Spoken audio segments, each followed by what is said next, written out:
nuko nifata bon dufate nko mu karere kacu bafata nka Queen Zone. Queen Zone depuis en 2013 jusqu'à maintenant.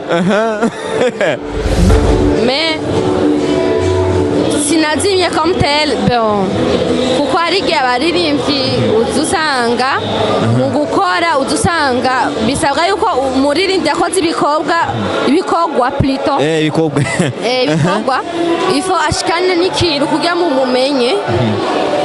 Bon haje kuba akagorane gatonya bivanye na management. Egereza ka micro gatoya. Bon je ndi umumama mfise abana babiri. Hayawe ndafise n'umukope. Urafise umukope wanje? Wow, ari he SADE?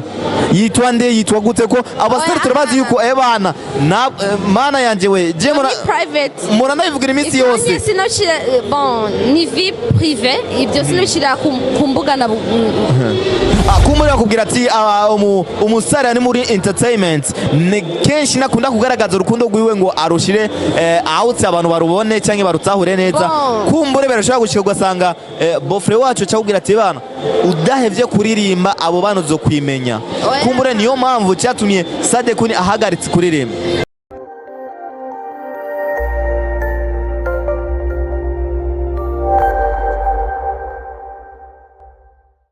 Ndagiziyamo na mwana musevana umurere unitsa kube drama band kamera tukaba twibutse ko ari Rajabu Beat cyangwa Rajabu Wood Town. Uno musi tukaba tubuzanye wa nkumi cyangwa wa mudemu yari yaje neza ariko nitwamenye irengero giwe tukaba tumwita SADE Queen. Umeze neza? Ego ni mone ndashimora. Umeze bien? Ego. SADE Queen iryo jina rya Queen kubera iki ryaje mu izina ryawe? Nuko nifata bon dufate nko mu karere kacu bafata nka Queen Zone. Queen Zone depuis en 2013 jusqu'à maintenant. Ndicarondi nyendi Queen Zone.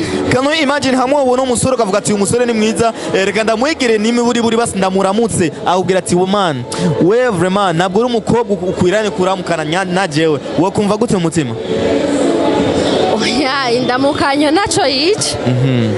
Igikuru uramukije umuntu ntabwo yereka kukuramutsa uramukije umuntu ifa kuramutse nawe. SADE Queen arafise indirimbo nyinshi ariko yaramaze iminsi peut-être kubwanye no harwa nk'umwaka udasohoye indirimbo vyagenze gute vyayimeze gute kubwawe?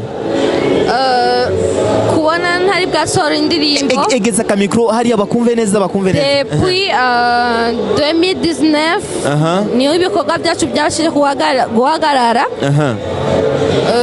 Nabashije gusohora nk'indirimbo ziganga kuri 3 cyangwa 4 birahagarara me mu nyuma ncanangura gukurikina amareresi nko mu sinema ya Mario mu ihuriro TV baransavye ndabafasha mwina mu ireresi ya Mario mwina naho bitabera seri nubwo itarahera me sinazimye comme tel bon kuko hari igihe abaririmbyi uzusanga mu gukora uzusanga bisabwa yuko umuririmbyi akoze ibikorwa plutôt ibikorwa ifo ashikane n'ikintu kugira mu mumenye. Bon haje kuba akagorane gatonya bivanye na management. Egereza ka micro gatoya bivanye na management kuba twaguma dusoma audio. Kumbure back and days wari muri management ya Kigazi Art Records ariko wahavuye kubera iki mwashwanye kubera iki wahagaritse nituramenye gituma ko abafanzi bawe bacha kumenya gituma SADE Queen yahagaritse kuririmba. Kumbure niza kumatira kubwira ati umwana w'umukobwa aririmbye acha chikimaraya. Oya sinavuye muri ja management ya Kigazi Records but mu nyuma yahindutse Best Way Records. Yes. Ijya label niyo nagumyemo jusqu'à maintenant bivanye n'ukuntu manager wacu byashyize akaja kimbibe ariwe Platini aza kugaruka ubu muri uyu mwaka ubundi baza yuko ibikorwa byacu ngiye kuza kubibona mu mbuga na guruka bumenyi imbuga nguruka na bumenyi amwe SADE Queen uvuga yuko ari amajambo aharawe sana mu kuvuga ngo abasare b'abakobwa kenshi kugira ubu umustar uri national utegereza kuba waravyaye kuri SADE wewe ni gute?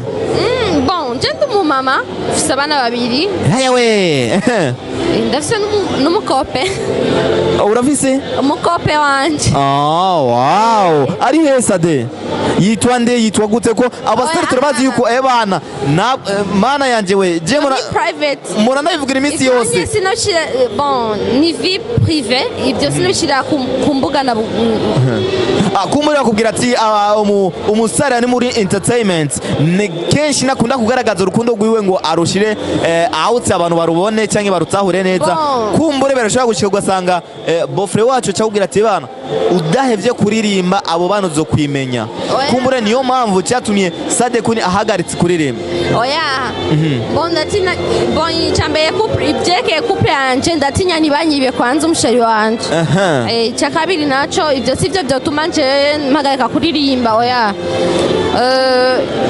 kigiti byonye bon bivanye na situation nari ndimo nivyo byatumye mbura mu muziki memena nagarutse sivyo byotuma ntakara vuba cyane mu buca bubona ibikorwa byanje kuko mfite ibikorwa byinshi cyane ama video ama audio vuba cyane mu buca mubibona kandi ndahamagarira abantu bose bakurikirana ibikorwa byanje barondere Ihuriro TV muri serie ya Mario kumure turashaka kuvuga ati se akwanka akuraga ivyamunaniye birashaka kugira SADE Queen ubona yuko umwana wiwawe nawe nyene iyo akunze ibintu by'indirimbo arashaka kuba umuririmbyi ego kuko n'umwana wanje araririmba yitwa gute Don Gentil indirimbo ziwe ziri kuri YouTube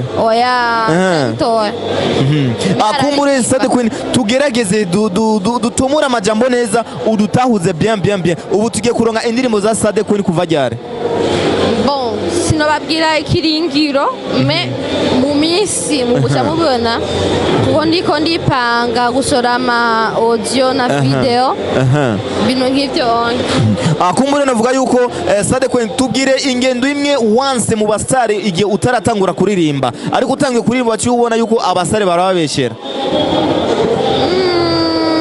ingendimo master egereza mikro bagutahure neza itonzi ingendimo master iyo ahora wumva utaratangura kuririmba nawe nyene wiyumvira ukamanga ibi nivyo barabikora ariko umaze kwinjira mu ndirimbo wacu usanga yuko atari ivyo barababeshera kenshi ni bababeshera mbwira sha bameze gute abastar twese ducika intege kimwe bameze gute iyo ngendo isa gute no kugira mentalite gutsa abastar ducika inebwe kirundi burya SADE sikirenga ni kubera iki ducika intege kimwe kuko twege abarundi cyangwa abarundi kazi hari ibintu bidushikira mu buzima bw'umuziki niyo ugiye gusaba nk'abajournaliste bagufasha ikintu iyo bakwimye nka interview n'ibindi ucika intege bigatuma ucika intege iyo ni ico maze kubona ko twese dusangiye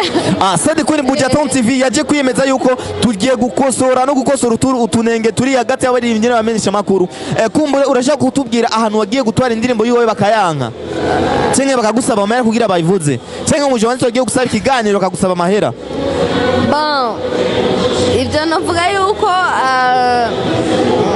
novuga ko ari nk'akabanga kiwanje kubera egereza mikro SADE mana yanje we ikiganiro akakinyima wenye nahara arakizi ngira ngo anambonye azoca vyibwira kumbura ugitangura kuririmba urafise papa na mama bavyifashemo gute ugitangura kuririmba indirimbo ya mbere bakubwiye gute baguhaniye gute naye makomantere ahuye nayo muri Instagram cyangwa Facebook bon nkitangura nka papa na mama bamfashe babona ko umengo ngiye mu bintu bitagira umutwe n'amaguru bafita nk'igaradabu me munyuma baratahuye baranawuye ku buryo hageze igihe ngize sho baraza kundaba bo baratahura akazi nkora me nk'ababanyi barashaka kuvuga nabi me ubunye nta kibazo baramaze kutahura doye umuntu ni umuntu avukana mesiyo yiga urashaka kumbwira ikosa rya mbere wakoreye mama wawe na papa uri mu muziki nawe nyene waciye wicuza mu buzima bwawe bwose ntaryo SADE ndagushimiye cyane kuko wamaye umwanya wo guterama nawe nibaze yuko ubu tugiye kuronka indirimbo za SADE kuri rya channel nyene ya YouTube